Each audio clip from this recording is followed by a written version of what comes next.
In this next section, we'll look at some examples of some amino acids that are not part of those 20 standard amino acids. These are amino acids that may not occur in proteins or may serve some other function.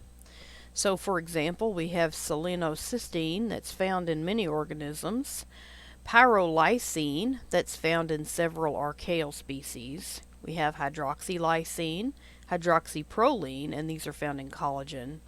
Carboxyglutamate, that is part of blood clotting proteins. Pyroglutamate, that's found in bacteriorhodopsin. And phosphorylated amino acids that can be used in signaling. So here we have selenocysteine, and so we have a selenium instead of sulfur in this amino acid. Okay, and that's found in a lot of different organisms. Here we have pyrrolysine, which has this additional functionality.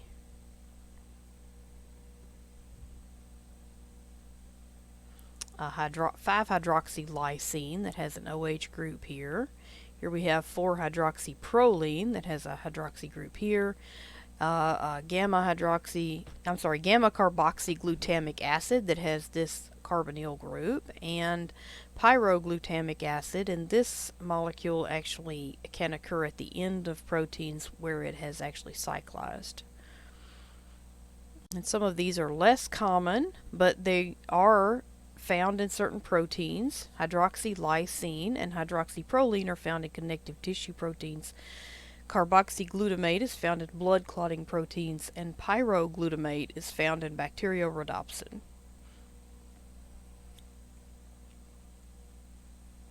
Here we have gamma aminobutyric acid.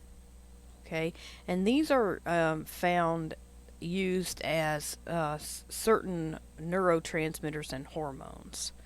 So gamma aminobutyric acid is an amino acid because it has this carboxylic acid group and amine group.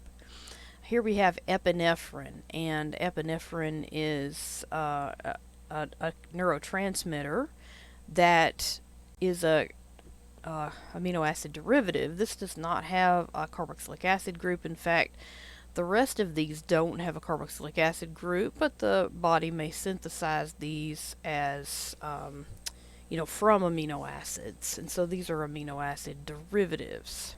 Okay, and so these are neurotransmitters. All right, so I think we mentioned selenocysteine, and that's abbreviated as SEC, and it has been found in a lot of different organisms. Half of eukaryotes and most bacteria contain selenoproteins. Selenocysteine is the only common amino acid that humans can make, but higher plants cannot. And the pKa of its R group is 5.2, thus it's a good nucleophile. And so we mentioned amino acids can undergo some reactions, and so this would be important for allowing this species to undergo reactions. Human selenoenzymes are involved in peroxide removal, reduction of thioredoxins, selenophosphate synthesis, activation and inactivation of thyroid hormones, and repair of oxidized methionine in proteins. So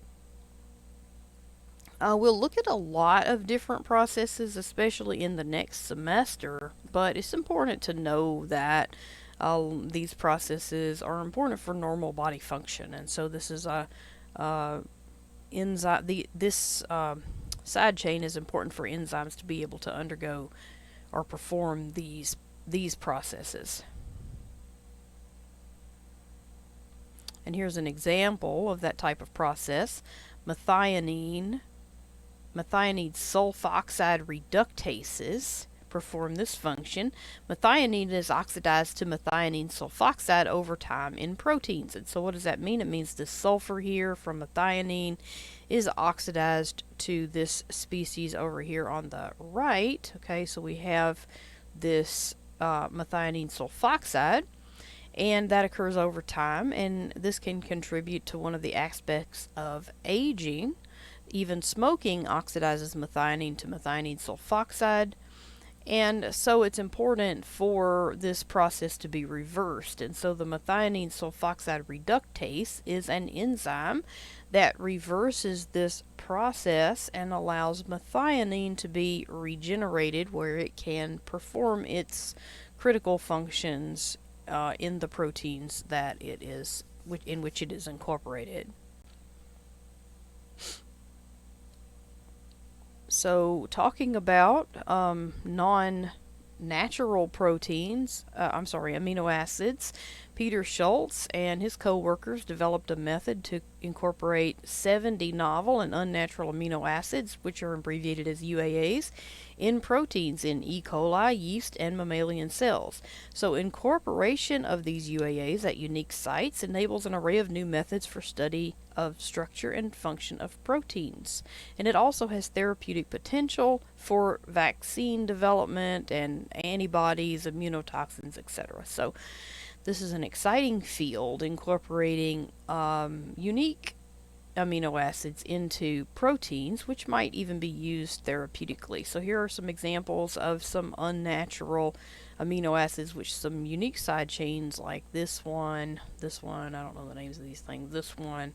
So all of these are unique and may serve some kind of therapeutic potential like anti-cancer or, hormone replacement therapy or something like that. So if you're interested, you can look this up. You have some links in your text to be able to study this further. All right, and this was the second video in chapter 4, and we will move on in the next video talking about acid-base properties of amino acids.